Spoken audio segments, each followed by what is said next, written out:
Good morning students, welcome back to the e-learning platform of the GS college of commerce Wardha. मैं हूं नैना काजी, आज फिर आपके सामने प्रस्तुत हूं। आज लेकिन हमारा टॉपिक जो है वो है तटस्थ वक्र। तटस्थ वक्र इस विषय पर हम देखने वाले हैं। इससे पहले का जो वीडियो लेक्चर हुआ है उसमें हमने जो है उपयोगिता के बारे में पढ़ा और जो दो कॉन्सेप्ट है, एक है ऑर्डिनल कॉन्सेप्ट, ठीक है, और दूसरा कार्डिनल कॉन्सेप्ट, उसके बारे में हमने देखा था। तो हमने इससे पहले के जो वीडियो लेक्चर में जो है ऑर्डिनल यूटिलिटी की बात करी, ठीक है, और कार्डिनल की बात करी, जिसमें हमने ऑर्डिनल में क्या देखा कि जो यूटिलिटी है वो कैसी है, बेसिकली उसे हम क्या कर सकते हैं, रैंक दे सकते हैं, ठीक है। जबकि कार्डिनल अप्रोच जो है वो क्या कहती है, कार्डिनल अप्रोच कहती है कि utility can be calculated and it can be measured, ठीक है। तो कार्डिनल अप्रोच जो कहती है यूटिलिटी कैन बी मेजर्ड, लेकिन जो हमारा ऑर्डिनल अप्रोच है वो क्या कहती है, ऑर्डिनल अप्रोच कहती है कि utility can be ranked, okay. तो जो यूटिलिटी कैन बी रैंक्ड इसी पर बेस करता हुआ बेसिकली जो है हमारा तटस्थ वक्र डिपेंड करती है, उस पर बेस करते हुए है। जब हम तटस्थ वक्र की बात करते हैं तो ये क्या है, ये उदासीनता वक्र भी कहलाते हैं, इसे हम इंडिफरेंस कर्व भी कहते हैं। तटस्थ वक्र, उदासीनता वक्र, बेसिकली हम वर्ड टू वर्ड की बात करें तो इसमें क्या है, इसमें यही है कि जो ग्राहक है वो ग्राहक किसी कॉम्बिनेशन के प्रति कैसा है, उदासीन है वो, और वो तटस्थ है। उसको कोई भी कॉम्बिनेशन जो है उसको इक्वल सेटिस्फेक्शन देता है, सामान्य संतुष्टि देता है, इसलिए वो किसी एक कॉम्बिनेशन को दूसरे कॉम्बिनेशन को प्रेफर नहीं करता, उसके लिए हर एक कॉम्बिनेशन समान संतुष्टि देने वाला होता है, ओके। इसीलिए वो इन कॉम्बिनेशन के प्रति तटस्थ होता है और इन्हीं कॉम्बिनेशन के प्रति वो कैसा है, उदासीन है। और यही कॉम्बिनेशंस को जब हम ज्वाइन करते हैं तो जो हमको वक्र मिलता है उसे हम इंडिफरेंस कर्व कहते हैं, उसे हम तटस्थ वक्र कहते हैं, उसे हम उदासीनता वक्र कहते हैं। तो अब बात आ जाती है कॉम्बिनेशन क्या है, ठीक है। कॉम्बिनेशन क्या है वो देख लेते हैं हम पहले। बेसिकली सी जो ग्राहक है वो ग्राहक क्या चाहता है, ग्राहक हमेशा ये चाहता है कि वो कम से कम खर्च कर ज़्यादा से ज़्यादा बेनिफिट उठाए, ओके। हम यही चीज़ जो है कि ग्राहक कम से कम खर्च कर ज़्यादा से ज़्यादा बेनिफिट उठाए। इसीलिए आप देखते हैं कि जब आप बाज़ार में जाते हैं और कोई चीज़ आप जब खरीद रहे हैं तो आप मोल भाव ज़रूर से करते हैं, ठीक है। अगर आपका ग्राहक आपका दुकानदार यदि आपको कहता है कि ये 100 रुपये की है तो आप डायरेक्टली 100 रुपये में परचेस कर लेते हैं क्या। आप जो है एप्पल खरीदने के लिए जा रहे हैं और एप्पल खरीदने के लिए जा रहे हैं और वो बोल रहा है दुकानदार कि भाई ये 100 रुपये किलो है, तो आप 100 रुपये किलो ले लेंगे क्या। आप उसमें कुछ ना कुछ मोल भाव करते हैं कि भैया 80 रुपये किलो दे या 90 रुपये किलो दे। तो why do we behave like this, हम ऐसा क्यों बिहेव करते हैं, क्योंकि हम ये चाहते हैं कि वो जो हमारी लिमिटेड इनकम है, जो हम 100 रुपये हम जो खर्च कर रहे हैं उसमें हमको और ज़्यादा क्वांटिटी अवेलेबल हो जाए, ठीक है। तो हम वो जब बोल रहे हैं बीइंग एज अ ग्राहक, ठीक है, ग्राहक होने के नाते हम ये बोलते हैं कि भाई ये चीज़ जो है हमें कितने रुपए की अवेलेबल कर दे, 80 रुपये की अवेलेबल कर दे, ताकि हमको वही चीज़ जो है 1 किलो ना मिलने की बजाय क्या हो, 1 किलो 1 पाव और अवेलेबल हो जाए, 1.25 किलो आपको अवेलेबल हो जाए। तो एक जो ग्राहक होता है, एक जो कंज्यूमर होता है, वो कंज्यूमर हमेशा ये चाहता है कि वो कम से कम खर्च कर ज़्यादा से ज़्यादा क्या करे, बेनिफिट उठाए, ज़्यादा से ज़्यादा सेटिस्फेक्शन पाए, ज़्यादा से ज़्यादा संतुष्टि पाए। तो उसी एस्पेक्ट्स में हम जब देखते हैं कि जब हमको एक कमोडिटी अवेलेबल हो रही है तो हम वो एक कमोडिटी से हमको जो सेटिस्फेक्शन मिलेगा वो 2 कमोडिटी की तुलना में क्या होगा, कम होगा, ठीक है।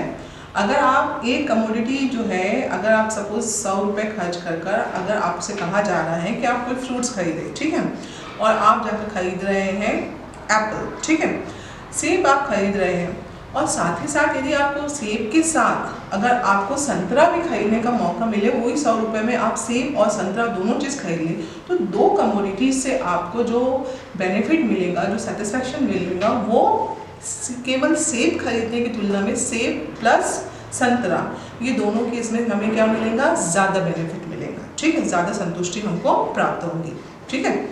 यदि आप सिर्फ समोसा खाने जा रहे हैं और सिर्फ समोसे की बजाय साथ में आप समोसे के साथ कचौड़ी भी खा रहे हैं तो बट नेचुरल है आपका सेटिस्फेक्शन क्या होगा, ज़्यादा होगा।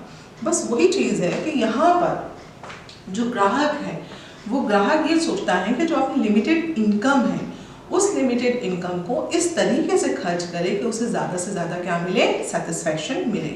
और इसी के लिए बेसिकली वो क्या करता है, दो चीज़ें अपनी लिमिटेड इनकम पर इस तरीके से स्पेंड करता है ताकि उसे ज़्यादा से ज़्यादा क्या मिले, सेटिस्फैक्शन मिले।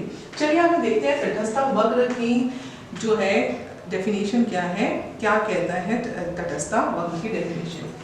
ये मात्राओं के उन जोड़ों को प्रदर्शित करने वाले बिंदुओं का मार्ग होता है जिनमें व्यक्ति तटस्थ होता है, इसी कारण इसे तटस्थ वक्र कहते हैं। बेसिकली जो तटस्थ वक्र है वो क्या है, ये मात्राओं के उन जोड़ों को प्रदर्शित करने वाले बिंदुओं का मार्ग है। ठीक है, मार्ग होता है जैसा कि सेब की एक क्वांटिटी, सेब की दो क्वांटिटी, सेब की तीन क्वांटिटी, सेब की चार क्वांटिटी। ठीक है, उसी प्रकार से हम संतरे की बात कर ले तो संतरे की 20 क्वांटिटी, 20 यूनिट, 14 यूनिट, 10 यूनिट और 8 यूनिट। ठीक है, तो बेसिकली क्या है, ये एक सेब और 20 संतरे, ठीक है, ये दोनों यदि हम जोड़ते हैं तो ये क्या है, एक प्रकार का कॉम्बिनेशन को रिप्रेजेंट करेगा, एक प्रकार के संयोग को रिप्रेजेंट करेगा। ये मात्राओं के उन जोड़ों को प्रदर्शित करने वाले बिंदुओं का मार्ग होता है। ठीक है, तो ये जो संयोग है, ये जो आपका कॉम्बिनेशन है, ठीक है, कॉम्बिनेशन ए क्या बोल रहा है कि उसमें क्या है, एक एप्पल है और 20 यूनिट किसके हैं, संतरे के हैं, तो ये एक कॉम्बिनेशन है। दूसरा जो कॉम्बिनेशन है वो क्या बोल रहा है, बी कॉम्बिनेशन, जिसमें क्या है, 2 सेब है और 14 यूनिट किसके हैं, संतरे के हैं। ठीक है, तीसरा सी कॉम्बिनेशन, 3 सेब और 10 संतरे, और डी कॉम्बिनेशन 4 सेब और 8 संतरे। तो ये जो आपके कॉम्बिनेशंस हैं, ये ए कॉम्बिनेशन, बी, सी और डी, ये कॉम्बिनेशंस को यदि हम क्या करते हैं, प्लॉट करते हैं, ठीक है, डायग्राम में उसे हम रिप्रेजेंट करते हैं, और इन कॉम्बिनेशंस को यदि हम क्या करते हैं, जोड़ते हैं, तो हमें एक क्या मिलेगा, वक्र मिलेगा, एक कर्व मिलेगा, और इसी कर्व को हम क्या कहते हैं, तटस्थ वक्र।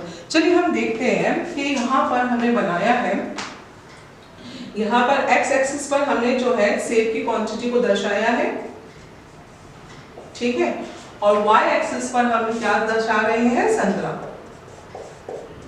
ठीक है, हमारा जो पहला कॉम्बिनेशन है, कॉम्बिनेशन ए, उसमें 2 कमोडिटीज है, और 2 कमोडिटीज क्या है, सेब और आपका संतरा, और उसकी क्वांटिटी क्या है, आपका 1 सेब है और 20 संतरे हैं। ठीक है,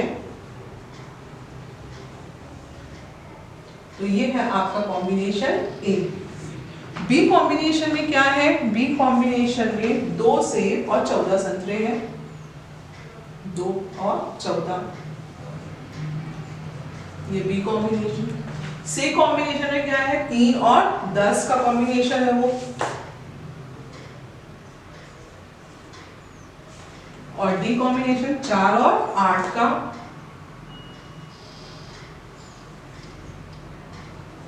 ठीक है, तो ऐसे जो है 4 कॉम्बिनेशंस हैं, ये 4 कॉम्बिनेशंस क्या है, ए कॉम्बिनेशन, बी कॉम्बिनेशन, सी और डी। ये कॉम्बिनेशंस को हम क्या कर रहे हैं, जोड़ रहे हैं, और इन कॉम्बिनेशंस को जब हम जोड़ते हैं तो हमें एक वक्र मिलता है, कर्व मिलता है, और उस कर्व को क्या बोलते हैं, आईसी कर्व, जिसे हम कह रहे हैं इंडिफरेंस कर्व। ठीक है, अब देखिए डेफिनेशन पर, ये मात्राओं के उन जोड़ों को प्रदर्शित करने वाले बिंदुओं का मार्ग होता है। ये मात्राओं को के उन जोड़ों को, ठीक है, ए बी सी डी जोड़ों को प्रदर्शित करने वाले बिंदुओं का, प्रदर्शित करने वाले बिंदुओं का वह मार्ग होता है। ठीक है, मार्ग बना रहे हैं, ओके। जिनमें व्यक्ति तटस्थ होता है। व्यक्ति तटस्थ होता है, जो आपका उपभोक्ता है वो उपभोक्ता ए कॉम्बिनेशन के लिए भी क्या है, तटस्थ है, उसे ए कॉम्बिनेशन भी चलेगा, उसे बी भी चलेगा, उसे सी भी चलेगा, उसे डी भी चलेगा, क्योंकि ये जो चारों कॉम्बिनेशंस है वो ग्राहक को इक्वल सेटिस्फेक्शन देते हैं। A equals to B, B equals to C, C equals to D. तो ग्राहक जो है इन कॉम्बिनेशन के प्रति कैसा है, तटस्थ है। ठीक है, व्यक्ति जिनमें व्यक्ति तटस्थ होता है, इसी कारण इसे तटस्थता वक्र कहते हैं। इसलिए इसे क्या कह रहे हैं, तटस्थता वक्र कह रहे हैं। तो तटस्थता वक्र बेसिकली क्या है, तटस्थता वक्र बेसिकली क्या है, एक वक्र है जो क्या है, कैसा बनता है, जो विभिन्न कॉम्बिनेशंस के जोड़कर, विभिन्न कॉम्बिनेशंस को जब हम जोड़ते हैं तो हमको एक वक्र मिलता है।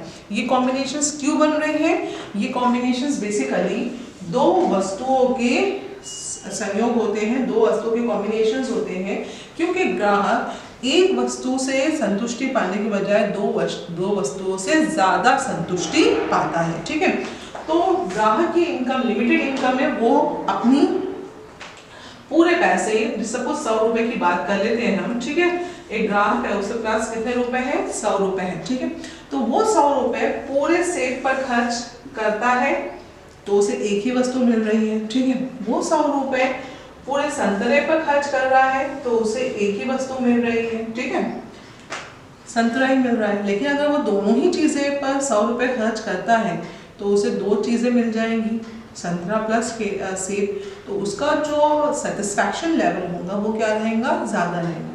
तो यहाँ पर ये दो वस्तुओं की विभिन्न क्वांटिटीज जो है, विभिन्न मात्राएं जो है, उनके कॉम्बिनेशंस को जब हम प्लॉट करते हैं और उन कॉम्बिनेशंस को जब हम क्या करते हैं, ज्वाइंट करते हैं, तो उससे जो वक्र मिलता है, जो कर्व मिलता है, उसे हम कहते हैं तटस्थता वक्र। ठीक है, तो यहाँ पर हमारा जो कॉम्बिनेशंस है ए बी सी डी, ये सारे कॉम्बिनेशंस जो है ऐसे कॉम्बिनेशंस है जिनके प्रति ग्राहक कैसा है, तटस्थ है। क्यों तटस्थ है, तटस्थ होने का कारण उसका यही है क्योंकि ये सारे कॉम्बिनेशंस ग्राहक को इक्वल सेटिस्फेक्शन दे रहे हैं। ये सारे कॉम्बिनेशन से ग्राहक को इक्वल सेटिस्फेक्शन मिल रहा है। ए इक्वल्स टू बी है, बी इक्वल्स टू सी है, सी इक्वल्स टू डी है। लेकिन अब बात ये आ जाती है कि भाई ये जो कॉम्बिनेशंस है उसमें एक कमोडिटी जो है उसकी क्वांटिटी क्या हो रही है, बढ़ रही है। ठीक है, एक कमोडिटी की क्वांटिटी क्या हो रही है, कम हो रही है।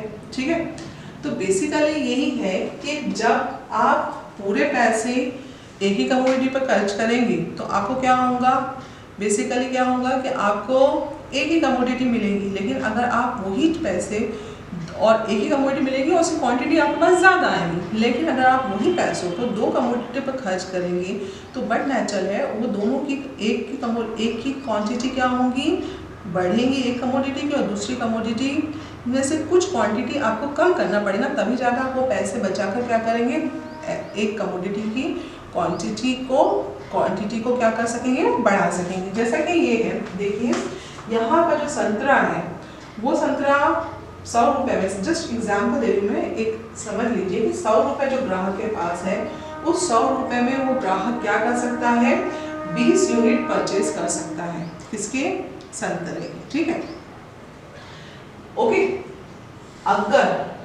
लेकिन अगर वो दोनों चीज खरीदना चाहता है, किसको, सेब भी खरीदना चाहता है, तो वो उसको क्या करना होगा, सेब की क्वांटिटी जब वो खर्च कर, पहला जो कॉम्बिनेशन है, जो कि कॉम्बिनेशन ए है, उसमें बेसिकली ग्राहक के पास 20 यूनिट संतरे के हैं और सेब का 1 यूनिट है।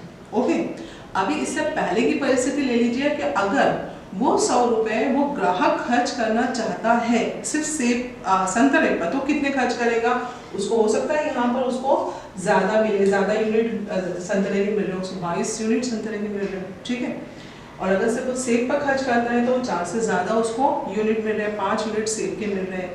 लेकिन वो दोनों का कॉम्बिनेशन कर रहा है तो 100 रुपए अगर वो खर्च कर रहा है तो 20 यूनिट किसके मिल रहे हैं, संतरे के, और 1 यूनिट किसका मिल रहा है, सेब का।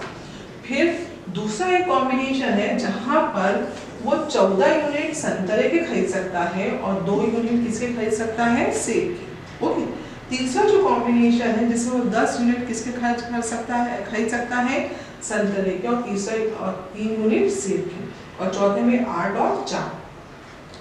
तो बेसिकली आप देख रहे हो कि एक वस्तु की क्वांटिटी क्या हो रही है, बढ़ रही है, और दूसरी वस्तु की क्वांटिटी क्या हो रही है, कम हो रही है। ठीक है, सेब की क्वांटिटी क्या हो रही है, बढ़ रही है, और संतरे की क्वांटिटी क्या हो रही है, कम होते जा रही है। तभी तो जाकर आप दूसरी वस्तु सेब की क्वांटिटी आप खरीद पा रहे हैं, क्योंकि इस की क्वांटिटी कम हो रही है, तभी इसी की क्वांटिटी क्या होगी, बढ़ेगी। ओके, तो ये जो संयोग होते हैं, ये जो कॉम्बिनेशंस होते हैं, ये सारे कॉम्बिनेशंस ग्राहक को इक्वल सेटिस्फेक्शन देते हैं। मतलब अगर ग्राहक एक कॉम्बिनेशन खरीदता है 20 और 1 का, तो भी ग्राहक को इक्वल सेटिस्फेक्शन मिलेगा।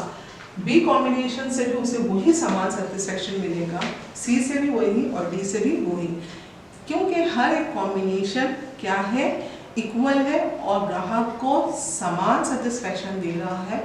इसीलिए ग्राहक उन कॉम्बिनेशन के प्रति कैसा है, तटस्थ है। ठीक है, उदासीन है, और तटस्थ और उदासीन होने के कारण उस कॉम्बिनेशन को ज्वाइन कर जो वक्र मिल रहा है, उस वक्र को हम क्या कहते हैं, तटस्थता वक्र कहते हैं। तो ये जो आपका आईसी वक्र है, आईसी कर्व है, ये क्या कहला रहा है, आपका आईसी वक्र जो है वो विभिन्न कॉम्बिनेशंस का क्या है, ज्वाइन कर एक कर्व बन रहा है, उसे हम तटस्थता वक्र कहते हैं। ठीक है, अब यहाँ पर तटस्थता मानचित्र की बात करते हैं। वैसे ये चीज़ जो है, मैं इसके तटस्थता वक्र की जो फीचर्स है उसके बाद में इसको हम समझा सकते हैं और बहुत अच्छे से आपको समझ में आएगा, लेकिन अभी थोड़ा सा ब्रेक में आपको बता रही हूँ कि तटस्थता मानचित्र क्या है। उससे पहले देखिए कि ये जो आपका कॉम्बिनेशंस है, ऐसे बहुत सारे कॉम्बिनेशंस हो सकते हैं, और ऐसे बहुत सारे कॉम्बिनेशंस हो सकते हैं, और ऐसे बहुत सारे वक्र भी बन सकते हैं। मल्टीपल तटस्थता वक्र बनाए जा सकते हैं। ठीक है, और वो बनाना पॉसिबल भी है। तो जब हम ऐसे मल्टीपल तटस्थता वक्र को क्या करते हैं, ड्रॉ करते हैं, ठीक है, तो उसे क्या कहते हैं, उसे कहते हैं तटस्थता मानचित्र। ठीक है, तो ये जो फिगर है आपका, ये फिगर किसको रिप्रेजेंट कर रहा है, तटस्थता मानचित्र को रिप्रेजेंट कर रहा है, जिसमें क्या है, नंबर ऑफ इंडिफरेंस कर रहे हैं, बहुत सारे आपके इंडिफरेंस कर रहे हैं। तो ये जो है आप देख रहे हो आईसी आईसी आईसी आईसी। अब आपको बताने के लिए इसमें पहला कर्व जो है IC1 कर दिया हमने, दूसरे को IC2 कर दिया, तीसरे को IC3 किया, चौथे को IC4 कर दिया। ठीक है, तो ये जो पहला वाला तटस्थता वक्र है, दूसरा, तीसरा, चौथा, तो इसमें अलग अलग कॉम्बिनेशंस आपको मिलेंगे। ठीक है, पहला IC1 में आपको A, B, C, D 4 आपको कॉम्बिनेशंस देखने को मिल रहे हैं। ठीक है, यहाँ पर आपको IC2 में भी 4 कॉम्बिनेशंस देखने को मिल रहे हैं, वो आपका E, F, G, H है। ऐसे वो फर्दर्स हो सकते हैं और इससे ज़्यादा भी आप देख सकते हैं। तो ये जो कॉम्बिनेशंस है A, B, C, D जो IC1 पर है, उसकी तुलना में IC2 पर जो कॉम्बिनेशंस है E, F, G, H, उनमें जो क्वांटिटी है वो क्या है, A, B, C, D की तुलना में क्या है, अधिक है। ठीक है, जैसा आपका E देखिए और A देखिए। तो जो आप तटस्थता मानचित्र की जब हम बात करते हैं, तो तटस्थता मानचित्र में जब आपका वक्र जो है वो ऊपर की ओर होता है, तो वो ज्यादा क्वांटिटीज को क्या करता है, दो कमोडिटीज की ज़्यादा क्वांटिटीज़ को रिप्रेजेंट करता है, और उससे जो ग्राहक को मिलने वाला सेटिस्फेक्शन होता है वो नीचे के वक्र की तुलना में ज़्यादा होता है। तो यदि हम बात करते हैं IC1 और IC2 की, ठीक है, IC1 और IC2 की, तो यहाँ पर ये जो IC2 है ये ग्राहक को IC1 की तुलना में ज़्यादा सेटिस्फैक्शन देगा, ठीक है, क्योंकि इसमें जो भी आपके कॉम्बिनेशंस हैं वो ज़्यादा क्वांटिटी को रिप्रेजेंट करते हैं। और ये IC2 और IC4 की बात करें तो IC4 जो है वो IC2 की तुलना में ग्राहक को ज़्यादा सेटिस्फैक्शन देगा, क्योंकि इसमें जो कॉम्बिनेशंस बनेंगे वो और ज़्यादा क्वांटिटीज़ को रिप्रेजेंट करेंगे। तो बेसिकली जो तटस्थता मानचित्र होता है, तटस्थता मानचित्र में बहुत सारे तटस्थता वक्र को बताया दिखाया जा सकता है, और ये जो ज़्यादा तटस्थता वक्र वहाँ पर आपको देखने को मिलते हैं उसे आप तटस्थता मानचित्र कहते हैं। तटस्थता मानचित्र में आपका जो पहले का वक्र है उसकी तुलना में ऊपर का वक्र जो है वो ज़्यादा क्वांटिटीज़ को रिप्रेजेंट करता है और ज़्यादा कंज्यूमर की सेटिस्फेक्शन को रिप्रेजेंट करता है। तो आज हमने जो देखा वो क्या देखा, हमने देखा कॉम्बिनेशन संयोग, ठीक है। ये कॉम्बिनेशंस कैसे बनते हैं, ये कॉम्बिनेशंस बनते हैं दो कमोडिटीज से, ठीक है, X और Y। अगर हम सिंपल शब्दों में बोले सेब और संतरे की तुलना, संतरे का नाम लेते हुए X और Y के बोले तो ये X और Y कमोडिटी के कॉम्बिनेशंस है, ठीक है। इन्हीं कॉम्बिनेशंस को जब हम प्लॉट करते हैं तो हमको क्या मिलता है, एक कर्व मिलता है, और उसी कर्व को हम क्या कहते हैं, तटस्थता वक्र कहते हैं, इंडिफरेंस कर्व कहते हैं। और यही इंडिफरेंस कर्व का नंबर ऑफ कॉम्बिनेशंस आप देख सकते हो, ठीक है। और ऐसे बहुत सारे तटस्थता वक्र एक ही डायग्राम में बनाए जा सकते हैं, और जिसे हम क्या कहते हैं, तटस्थता मानचित्र। तो इसमें जो तटस्थता मानचित्र में जो सबसे ऊपर वाला वक्र है वो सबसे ज़्यादा सेटिस्फेक्शन को रिप्रेजेंट करेगा एज कंपेयर टू नीचे वाले वक्र की तुलना, ठीक है। तो आज के लिए इतना ही। इसके बाद के वीडियो लेक्चर में हम देखेंगे तटस्थता वक्र की विशेषताएं। धन्यवाद।